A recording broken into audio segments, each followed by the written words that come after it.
Power of Now, A Guide to Spiritual Enlightenment, by Eckhart Tolle. Tolle divides the book into 10 main chapters, with each of the chapters reinforcing the need to be present, in the now, because ultimately life happens in the present. In this summary we shall look at the main ideas Tolle shares in the book. You are not your mind. Tolle begins the book by noting how the nature of the untrained human mind is one of the greatest obstacles to enlightenment and inner peace. He notes that being enlightened is a wholesome state of being one with the present moment and with oneself, and out of that oneness, being happy and content. He notes that the mind's desire to understand enlightenment instead of feeling it is the greatest impediment to being enlightened, experiencing life fully in the present moment and being truly content and happy.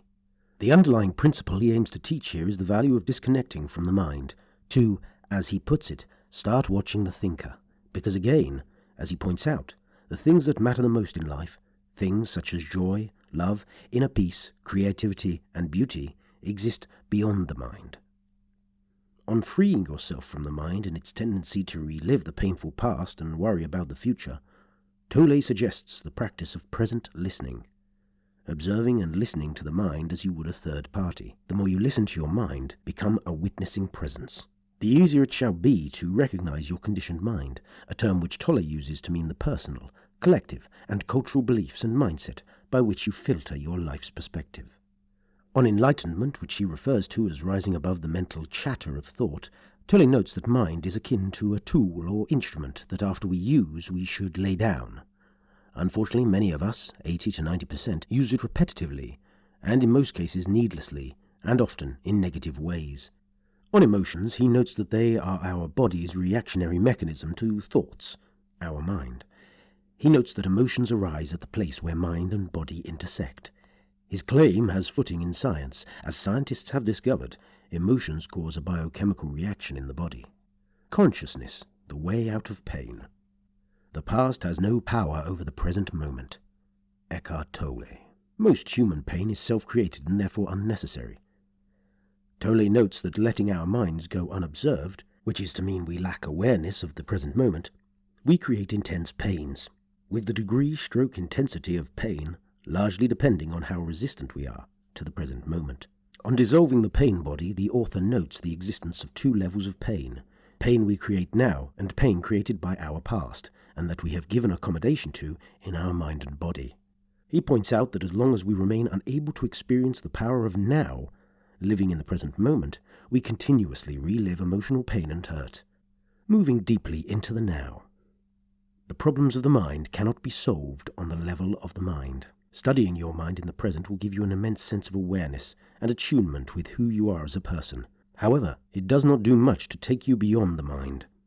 Once you understand how the unconscious state works, start becoming aware of the mind as it creates the ego, the false self that it uses to replace your true being, you become free. Tolle notes that being free from the ego is essential to experiencing the now and being happy in it. As he illustrates, the ego has a ceaseless string of needs. Out of fear, it lives in a constant state of need. Further, he notes that to end the delusion of time, we must stop being identified with our mind and the compulsion to experience our lives through memory, our painful pasts, and anticipation, fear of what might happen in the future. He notes, life is now. There was never a time when your life was not now, nor will there ever be. Secondly, the now is the only point that can take you beyond the limited confines of the mind. It is your only point of access into the timeless and formless realm of being. Now is the key to spirituality. Eckhart notes that since time immemorial, spiritual masters from all religions and lifestyles have identified the now as the secret to spirituality. He notes that when we become more aware of ourselves, when we start observing the thinker, we attract more presence. He advises that we get into the habit of watching our thoughts and emotions come and go without giving in to the overwhelming need to react to or judge them. We just become casual observers.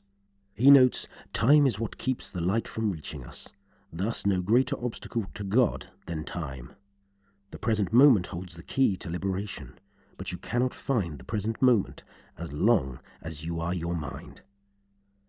He introduces the concept of life situation and suggests that we see our lives as life situations, which is to mean your life is now and real while your life situation is mind stuff. Being in the now is less about triumphing over a problem and more about realizing that problems are nothing but situations you can choose to deal with now. On relationships as a spiritual practice. On the chapter on enlightened relationships, the author notes how a large portion of our self-inflicted pain comes from how we choose to involve ourselves in relationships. To this he notes that, in fact, the moment that judgment stops through acceptance of what is, you are free of the mind. You have made room for love, for joy, for peace.